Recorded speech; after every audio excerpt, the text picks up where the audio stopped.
Khamenei ಹತ್ಯೆಗೆ ಪ್ರತಿಕಾರ ತೀರಿಸಿಕೊಳ್ಳಲು ಇರಾನ್ನಿಂದ ಪ್ರತಿದಾಳಿ. ಅಮೆರಿಕ ವಾಯುನೆಲೆಗಳನ್ನು ಟಾರ್ಗೆಟ್ ಮಾಡಿ ಅಟ್ಯಾಕ್.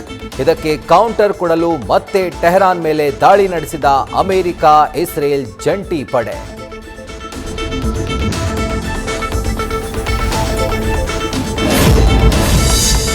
ಆಪರೇಷನ್ ಎಪಿಕ್ ಫ್ಯೂರಿಯಲ್ಲಿ ಅಮೆರಿಕ ಯೋಧರು ಸಾವು. ಇದಕ್ಕೆ ಪ್ರತಿಕಾರವನ್ನ ತೀರಿಸಿಕೊಳ್ತೇವೆ.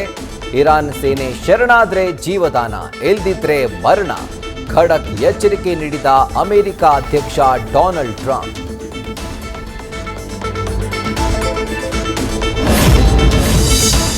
ಇರಾನ್ ವಿರುದ್ಧದ ಕಾರ್ಯಾಚರಣೆ ಬಹಳ ಸಂಕೀರ್ಣ.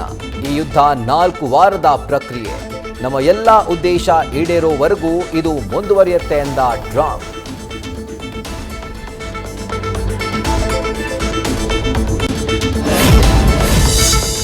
ಖಮೇನಿ ಹತ್ಯೆಗೆ ಪ್ರತಿಕಾರಕ್ಕಾಗಿ ಇಸ್ರೇಲ್ ಮೇಲೆ ಹೆಜ್ಬುಲ್ಲಾದಿಂದ ರಾಕೆಟ್ ದಾಳಿ.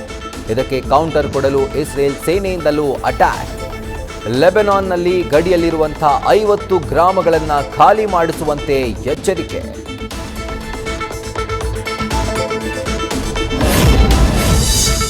ಪ್ರಧಾನಿ ನರೇಂದ್ರ ಮೋದಿಯಿಂದ ನಿನ್ನೆ ಹೈ ಲೆವೆಲ್ ಮೀಟಿಂಗ್. ಮಧ್ಯಪ್ರಾಚ್ಯದಲ್ಲಿ ಸಿಲುಕಿರೋ ಭಾರತೀಯರ ರಕ್ಷಣೆಗೆ ಕ್ರಮ ಕೈಗೊಳ್ಳಿ. ಅಧಿಕಾರಿಗಳಿಗೆ ಸಂದೇಶ ನೀಡಿರುವ ರಮೋ. ಇಸ್ರೇಲ್ ಪ್ರಧಾನಿ ನೆತನ್ಯಾಹು ಜೊತೆಯೂ ಫೋನ್ ಮಾಡಿ ಮಾತುಕತೆ.